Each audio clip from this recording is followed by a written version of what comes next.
I'm Matt Dixon, and welcome to the Purple Patch Podcast. The mission of Purple Patch is to empower and educate every human being to reach their athletic potential. Through the lens of athletic potential, you reach your human potential. The purpose of this podcast is to help time-starved people everywhere integrate sport into life.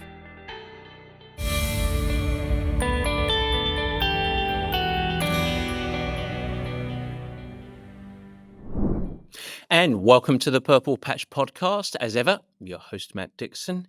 And today it is the first edition. Goodness me, that's always exciting, isn't it, folks? The first edition of a new mini-series that allow me to take a little time to do a high performance trait, and that is to reflect. I'm actually going to reflect on more than 2 decades of coaching of some of the world's top endurance athletes in parallel to guiding leading executives to sustained high performance in the workplace and, of course, broader life. And so we're going to go back and think about some of those athletes and some of the lessons that I drew from these athletes and, of course, executives to help me foster and improve my coaching. So it's going to be the Jesse Thomases, the Sarah Piampianos, the Zuckerbergs, the Maritzes, the various folks that we've worked with over the course of the year that are going to help us draw some conclusions of what it takes to achieve high performance in anything that we care about. Now, we are titling these the High Performance Lessons, and we plan to integrate one of these special editions at probably about one cadence a month. And over the course of the next year, we're going to hit about 12 of them. So it should be pretty fun. And it's going to be a lot of storytelling, but also some context behind these stories and lessons to try and help us glean some things that are actionable to help you show up better in whatever you care about. I think it's going to be both a lot of fun, but also hopefully tremendous value too. Today, I'm kicking it off with a discussion about a Purple Patch professional triathlete and who gets the privilege, the bonus of being the very first of the performance essays. It's none other than Australian Sam Appleton. My focus is all around controlling the controllable. Now, this is a high performance trait, and Sam exuded this multiple times, but I'm going to tell you a particular story today that really cemented and hit the nail on the head around controlling the controllables. Something, despite chaos, despite uncertainty, he was able to really anchor around to yield a great personal performance. And so, with that, shall we get going? It's time for meat and potatoes. But just before we get going, I do want to add, remember that today we are bringing you, as we always do nowadays, ad and promotion free. But I do want to highlight, if you would like to extend the conversation, if you have any questions about Purple Patch programming, if you'd like some further discussion or information from us, feel free to reach out personally, info@Purple Patch Fitness. We're here for you. We're happy to set up a consultation, free of charge, of course, to answer any of your questions around Purple Patch or broader performance at large. And you can also review all of the Purple Patch programming at purplepatchfitness.com.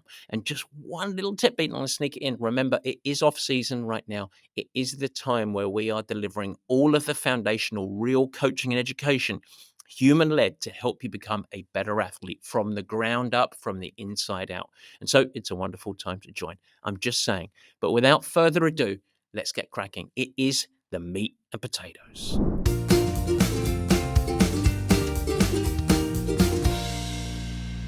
Yes, folks, the meat and potatoes. It is high performance lessons. Today we are talking about Sam Appleton.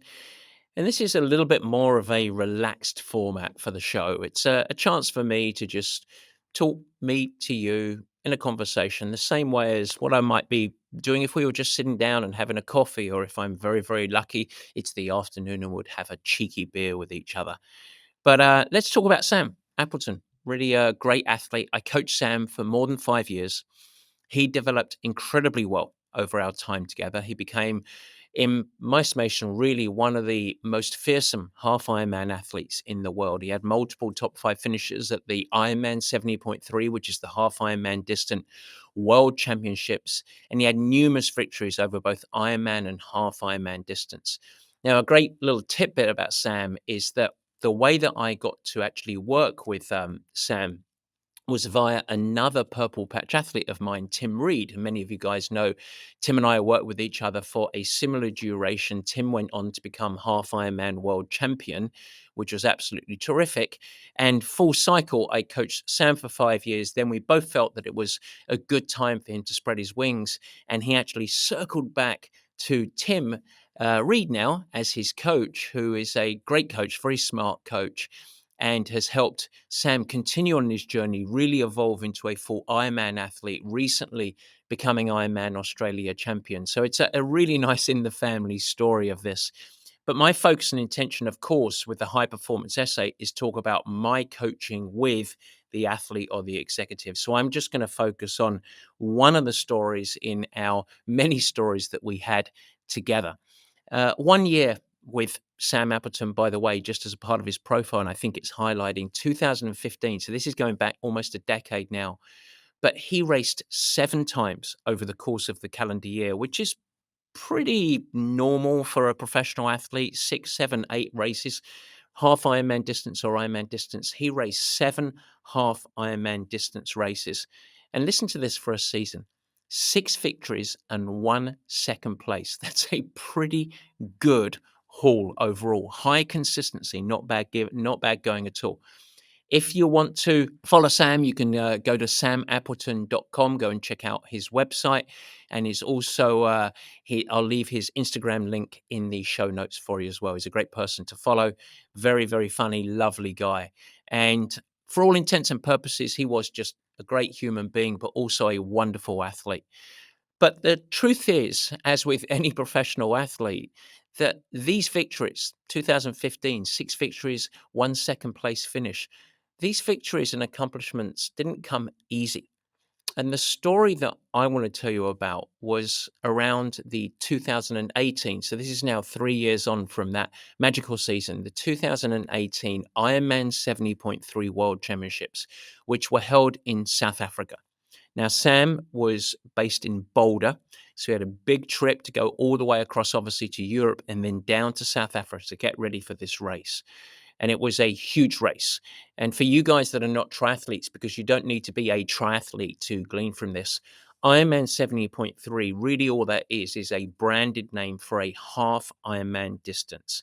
So this World Championships included a 1.9 kilometer swim, followed by a 90-kilometer bike ride and a 21-kilometer half marathon.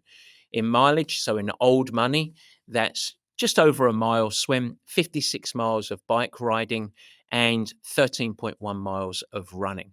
And just to give you a little bit of an insight into how fast and how strong these guys are racing, for per 100 meters in the swim, they're averaging under 1 minute and 10 seconds per 100, around 1 minute and 5 seconds per 100. So that's a swim in open water.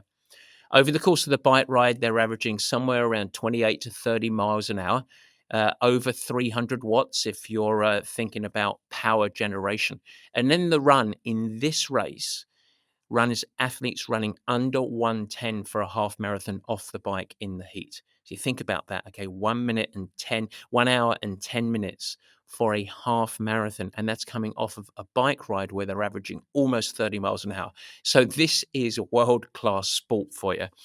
Going into the race, Sam was in tremendous form. He'd already secured a handful of wins in major races earlier in the year, and he was actually really chasing an improvement in his 4th place finish that he secured at the World Championships the year prior. So Sam had developed over the course of 3 to 4 years, and we really had him right on this edge. 4th in the World Championships the year prior, going into South Africa. But South Africa as a race, undoubtedly, there was a change that was occurring in half Ironman distance racing, where there were more and more, quote, faster athletes coming in from all distances, including the Olympic distance, which there tended to be a segregation, but it was really a paradigm shift that was occurring in the sport. And there was a mix of amazing athletes. And Ironman South Africa, for me, was the first time that we really saw just this incredible field of athletes that were lined up and getting ready to race. It was, without doubt, at the time, the best field that had ever been assembled. And so it was going to be a huge race. And at the start of the year, Sam and I had a challenge because while he had secured fourth place, we knew that what would be required of him to even repeat that, let alone go faster, was going to be a much greater level of performance. You could feel the winds changing. And we felt like, even though it was a relative strength of his, we wanted to have a very strong focus on the swim so that he could come out in a element of control. So we wanted him to be at the front of the front pack of the swim. So way high up there so that we could ensure that he wouldn't get, quote, dropped. There wouldn't be any separation if there was any split in the swim pack. These are very, very strong swimmers. So over the course of the year, we had a very heavy emphasis on swimming training. We also wanted to up level, if you want to call it that, his bike prowess. We knew that this field of athletes was going to include many athletes that were just simply better than Sam at running. The trajectory of running ability over the course of that year, Sam just wasn't going to be able to close that gap. There were some very fleet-footed athletes that could run very, very fast. So tactically, we both felt, Sam and I, that bringing the bike to the next level was probably the best strategic approach that we could do. So the whole of our season, from a training standpoint, was focused on taking performance to the next level with two main goals. The first is, if the racing scenario allowed, Sam could be strong enough on the bike that he could break away from the chasing group. So in other words, get a little bit of a lead, either solo or with a group of other very strong bike riders, to create a gap from those very, very fast runners. So that was one option of why we wanted to improve the bike. The second component is, if the race scenario just didn't allow a breakaway, which is what happened, by the way, if we didn't allow a breakaway, at least be able to ensure that the bike ride was so strong and so hard that the fast runners' legs were maybe a little bit muted. And maybe the effort of the bike ride could suppress their ability to run very, very fast off the bike. So we had different reasons that we felt like the bike was a really important component. Now, of course, under all of this, swim very strong, bike really up level, we still wanted to progress the run. So it wasn't like we were ignoring the run, but we really felt like the bike was the great opportunity. And so the whole season of training was designed around this. We had a winter of very heavy strength work in the gym and also outside on the bike and on the trainer, doing low cadence, very heavy strength endurance work, as we call it. So actually putting high torque on the pedals and low leg speed, where you could really create a lot of strength endurance, as we like to refer to it. We also did a lot of skill development, a lot of improvement in Sam's craft of riding the bicycle. You've heard me talk about this in recent shows, by the way, of what we do of our athletes, of trying to get more speed return out of the fitness levels that we could gain. And so with Sam, we did a lot of hands-on coaching where he could improve his specific terrain management, how he would crest over the top of the rollers, how he would carry speed through the bottom, different tools that he could use with leg speed and standing to try and navigate the grades and even the descents. And so trying to help him become effectively, from a craftsman standpoint, a better bike rider. So not only chasing fitness gains, but speed return gains. And by the way, that proved incredibly fruitful. He was one of the first athletes that we really felt this vortex of, I'm a better bike rider from a craftsman standpoint, that yielded the bigger gains than even what we could achieve through straight physiological improvements or strength improvements. So that became a really important component.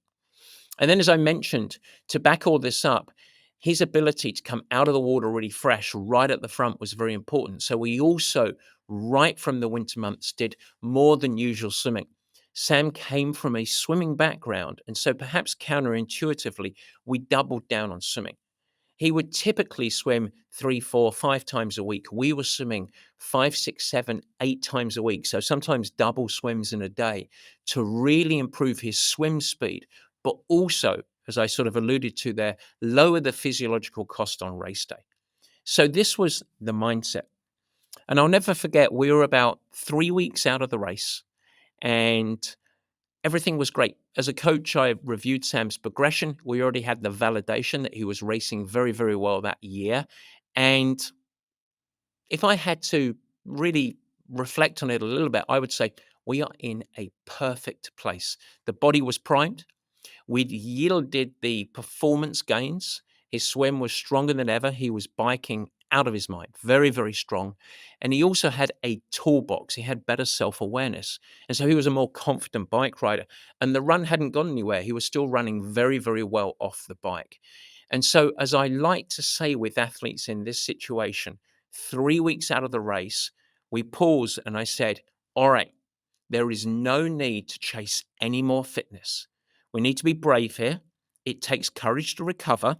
And Sam and all of the other pro athletes and all the other purple patch athletes have heard me say that many, many times before. In fact, that saying is on the wall of our center. It takes courage to recover. So there is no more fitness gains. All we need to do is stay sharp and fit and ensure that we do all we can to rejuvenate, freshen up, stay healthy, and get to this race fit, which you already are, but also fresh. And so, therefore, Sam, what we need to do now is just land the plane. And then, with confidence, we can go and have at it. Well, he speaketh too soon. Exactly 2 weeks out of the race, Sam got sick. In fact, he got very sick. Goodness me. Sore throat, fever, stuffy nose. It was one of those debilitating sickness. Absolute cessation of all exercise for multiple days, more than 72 hours by my memory. And at the same time, he also had the resurgence of a very small niggle that just popped up. And it's so often you reduce the training load, the niggle pops up. And his Achilles was talking to him. Little bit of tendonitis in there. And that can be incredibly debilitating for running speed and performance. And so he had no opportunity to train through. He was sick. And we had this big question mark that ultimately wasn't going to get answered before race day, which was, is my Achilles going to handle running very, very fast off of a very demanding bike course with these fleet footed runners? So, what could we do? Well, the answer was nothing. His only path was rest, sleep, and hydration. And so, for the next 3 to 5 days, he did nothing. And for a professional athlete, in fact, for any athlete, that is mentally absolutely debilitating. You lose all of the rhythm. It's like trying to land the plane in extreme turbulence. And we actually lost all oversight because as I'm going through, I don't have any rhythm to see, okay, is he freshening up too quickly and do we need to keep the work up there? Or is he still carrying some fatigue and do we need to really freshen up? His body cannot yield adaptations. It's fighting infection. And the muscles, while they're getting rest, because he was lying in bed for the most part, is still not getting that little bit of activation that all athletes really rely on. And so the mission went from, hey, Sam, we need to learn or land the proverbial plane, to all we need to do is get healthy. That's our mission. And one day before Sam got on the plane for a very long journey, flying to Europe, transferring through Frankfurt by memory, straight down to South Africa for another 10 or 11 flight, we had a conversation. And that was, should he go? Should he go from Boulder to his base in South Africa, all that way, not even knowing if he was going to be able to be on the start line, let alone get to the finish line, let alone have any impact on the best field that's ever been assembled for this distance of race? We decided we'll go for it. Had such a good season and everything was there, and magic can occur. You can't gain any more fitness, and there are some things that we just don't know, but let's go and see what happens. And so he got to the race location probably 4 or 5 days before the actual race itself. And the good news is at that point, he started to feel much better. And I'm sure as a listener, you've gone through this before. You can be incredibly sick, and it's almost impossible to imagine even running 5 kilometers, let alone competing in a race. But as soon as that fever breaks, within a day, you can hardly remember that debilitating feeling. And you don't feel rhythm, you don't feel primed, but you can't feel how bad, you can't remember how bad you felt. And he got to that place right when he landed. So suddenly we had the cruelest of all things. We had hope. Now, this was incredibly challenging for him. He felt better. His Achilles didn't hurt, and that was good. But we had no idea how the body was going to respond. And he hadn't run for more than a week at this point. So we had no idea how he could handle 21 kilometers of running at give or take about 3 minute per kilometer pace. So that's around 5 minute miles for 13 miles. It's running very, very fast. So let's pause and consider the situation here. Massive training, ideal runway, and then 2 weeks to go, the carpet is just pulled out from under his feet. He had no compass, no direction, and a whole host of reasons that could have, perhaps should have, added fear, doubt, concern in his ability to perform against the very best endurance athletes in the world. So, how would you respond there? What would you do? What do you imagine your mindset would be? And before you just say, oh, I'd be F it and just go and get it, this is your career. You're actually reliant because it's not like Sam was just rolling around in the dollars here. These race performances had a direct impact on his ability to earn money for the whole of the next year. And so, how can you do it? 2 days before the race, we had a very important conversation. And I asked Sam, as I would with any pro, all right, how are we going to do this, Sam? You see, I don't like to just tell athletes what to do. I don't want to force my opinion. I prefer it to emerge from them themselves, and then I can course correct if I have my own perspective to add. And you know what Sam's response was? No compass, no direction, had some hope, but he really had no idea. He said, I race like I'm ready. And what they meant by that was there were going to be zero changes to his approach. There was going to be no shift in mindset. He wasn't going to have any backing away from the challenge. And I'll never forget the words that I told Sam. I said, look, I have to be honest here. We have no idea what your body is going to give you on race day. But why don't we do this? Why don't we ask the body the question and then allow the body, not the mind, to provide the answer? And that's a really important component. Ask the body the question, what are you going to give me today? And commit to bringing your best effort and then allow the body the space to provide the answer. So really what I was saying there is something very simple. And that's a high performance mindset trait. Sam, control the controllable. So I ask you, what could Sam control? Well, he could control his mindset. And he decided on one of attack and his absolute commitment that no matter how his body responded, he was going to go in on the front foot. He was going to bring his best on that day, whatever it was. There are echoes of Mark Allen there. Whatever percentage you show up at the race, get 100% out of it. And that was Sam's approach. Yes, there was uncertainty. We didn't know what the body was going to give, but he went in on the front foot. So he could control his mindset. The second thing he could control is his execution. And so don't be defensive here. Ride at the swim, line up at the front. Ride strong, how we were trained for all year. Ride strong on the bike with the approach that we've been developing and working on throughout the whole of the season. And then try his best on the run. And that was going to be the moment that we would see how the body would respond.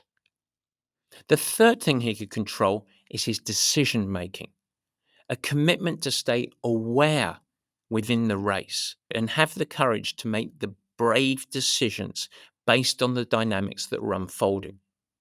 A professional racing, you can't just have a race strategy that you're going to go and deploy in a vacuum. You need to have the ability and the courage to make decisions around what's going on in the race dynamics. And so he had control over those decisions.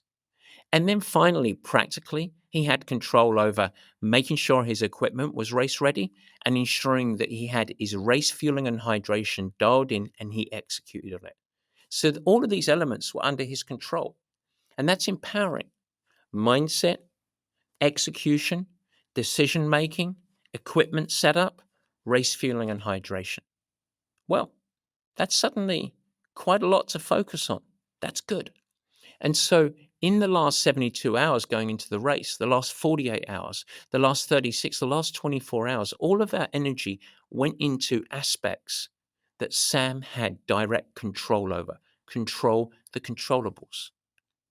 And so, after that talk, that discussion that we had, that was only about 5 minutes in duration, in the last couple of days, we never discussed sickness, setbacks, disruptions, Achilles.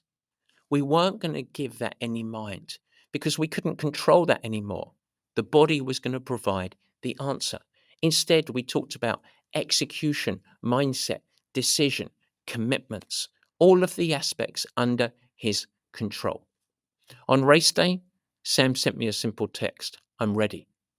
Ready for what, you might ask? Ready to win? To go and have a great day? To beat others? No. Ready to execute every aspect under his control to the best of his ability. That's what he was ready for, because that's what he could control. Ready to execute every aspect that was under his control to the best of his ability. When you do that, you cannot fail because you bring your best. Place all of the emphasis and the focus on this.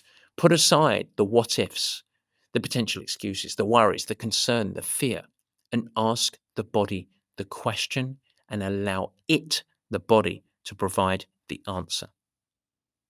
Now, make no mistake, this was the most relaxed and calm that I'd ever seen Sam going into a world championship. And it was among some of the worst 2-week preparation going to a race that we've ever had and I could have imagined. So what happened in the race? You want to know, don't you? Well, here it was, the swim first. It was fast, very fast. And if you need translation, fast. On TV, Sam was flawless in execution, but not because he just went out and he was right to the front. In fact, it was quite different than that. This was one of the first races where they really had great TV production, including drones over the main pack of the swim. And at one point, me with my beady eye, looking at all of the swim strokes, I could see Sam, and he was sitting in about 13th position.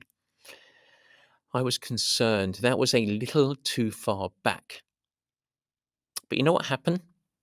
Sam realized it too. Do you remember I talked about race awareness?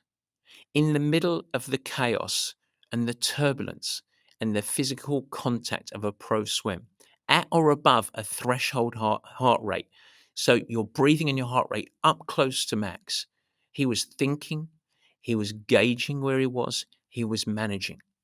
And he realized he wasn't in an optimal position. And I saw him meander through and accelerate and slide through the pack. And he moved up 3 to 4 to 5 to 6 spots. Suddenly he was sitting on the third swimmer. And you know what happened? 45 seconds after that, there was a split in the pack. 10 swimmers broke away. And Sam, who was sitting in 13th, would have been, despite physically being well capable to be in the front group, would have suddenly found himself in the second pack. But he moved and he earned his spot in that first group. You know what happened? At the end of the race, of those top 10 swimmers that got out of the water with that gap, 9 of them finished in the top 10. So it was absolutely decisive on the race day. Now, if Sam at that time in the swim was worried about sickness or uncertainty or setbacks or any of those components, he wouldn't have been able to put his focus and attention into awareness and decision making. He focused on the controllables. He controlled that. He made decisions. He moved, and it was decisive. Control the controllables. The bike, it was also very, very fast. While the group were 10 meters apart, there was minimal drafting. Sam, after 2 weeks of almost nothing and having absolutely no idea how he could run, he was the protagonist on the bike. He kept making the bike harder and harder. He ended up finishing first off the bike. And the big thing wasn't that he broke away solo. He still had the 9 others in that group with him. But do you know what did occur? The gap between 10th and 11th was huge. He was one of the main protagonists to ensure that the bikers rode the bike hard and got the gap on those very, very fast runners. In fact, there was only one single fast runner left a long way behind who managed to build back into the top 10. The rest of them, 11th to 20th. In a world championships, kind of irrelevant. And so Sam was the primary catalyst to break that race apart. And that whole season, race plan executed. And now to find out the answer. We all want to know the answer now. What was the body going to provide on the run? Well, was it a dream run? A massive breakthrough? No, but it was pretty good. He didn't get the first in the world, second in the world, third in the world that we dreamed of, but he did get sixths, highly respectable, and more importantly, a spectacular personal performance set amongst massive adversity. And the only way he emerged with this performance was because of his mindset. The physical preparation was there for months before, but the adversity would have knocked many people off their pedestal. He was pushed back on his heels physically, but it would have been so easy to enable that to destroy his race and smash his confidence mentally. And so Sam, for me, was a massively compelling story about a key mindset trait of high performance: control the controllable. When a pro athlete or a high performer is met with massive adversity, I consistently observed over the course of the last 20 years that they tend to revert back to their really basic habits. They filter out distractions and they make things simple. And they come back and basically ask the question to themselves: what can I control? And in this situation, all Sam could control was his mindset, his execution, his decision making. And so he went with that, placing focus on the things that could maybe provide a tent peg in the hurricane that they're existing in, the ability to move forward and progress. And ultimately, what emerges out of it is the very best personal performance that they can achieve in the context of what's occurred. And so that World Championships for Sam, it wasn't the dream performance, but it was a dream performance on a personal level. He did everything under his control. And that, for me as a coach, is how you earn ultimate respect. That's why I have so much respect for him as an athlete, because I looked at him that day and I thought, you brave bastard. I'm not sure if I could have done that back in my time. It was tremendous. Now, why am I telling you the story? Because this is a story about an elite athlete, but you don't need to be any sort of an elite athlete to apply this lesson. Because this mindset trait applies to anything that you care about and want to perform in. All we're talking about here is high performance. So as Sam's story around a world championship was another fine example of why I place so much emphasis on focusing on aspects that you can control as a part of my coaching. This principle, control the controllable, it extends far beyond sports. Research actually supports its power in both athletic and professional settings. Studies show that when you focus on controllable factors, it improves your resilience, your ability to perform under pressure. That story sounded like that, didn't it? It's true. For example, a study out of the Journal of Sports and Exercise Psychology found that athletes who focus on controllable aspects such as their effort, their mindset, their execution had higher levels of performance, but also lower levels of anxiety. And do you remember in the story I said, this is the most calm that I ever saw Sam? That's because he succeeded on placing the emphasis on the controllables versus an athlete who focuses on uncontrollable outcomes and raises anxiety. That's all peer reviewed. Now, if we apply this to a business setting, the absolute same approach can be transformative.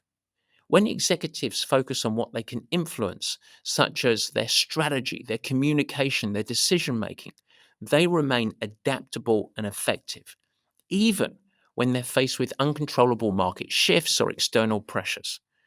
And similar research published in the Journal of Applied Psychology absolutely support this as well, showing that individuals who emphasize controllable factors experience less stress and are better equipped to cope with workplace demands. Really interesting stuff. And so I hope you enjoyed the first edition, our little essays of Lessons of High Performance. Folks, we're going to be doing this next time. I think next time we're going to introduce a business executive and break apart a similar trait around high performance. We will see you next time. Have fun and keep cracking on the journey of high performance. Cheers. Guys, thanks so much for joining and thank you for listening. I hope that you enjoyed the new format. You can never miss an episode by simply subscribing. Head to the Purple Patch channel of YouTube and you will find it there and you could subscribe. Of course, I'd like to ask you, if you will subscribe, also share it with your friends. And it's really helpful if you leave a nice positive review in the comments. Now, any questions that you have, let me know. Feel free to add a comment and I will try my best to respond and support you on your performance journey. And in fact, as we commence this video podcast experience, if you have any feedback at all, as mentioned earlier in the show, we would love your help in helping us to improve. Simply email us at info@purplepatchfitness.com or leave it in the comments of the show at the Purple Patch page and we will get you dialed in. We'd love constructive feedback. We are in a growth mindset, as we like to call it. And so feel free to share with your friends. But as I said, let's build this together. Let's make it something special. It's really fun. We're really trying hard to make it a special experience. And we want to welcome you into the Purple Patch community. With that, I hope you have a great week. Stay healthy, have fun, keep smiling, doing whatever you do. Take care.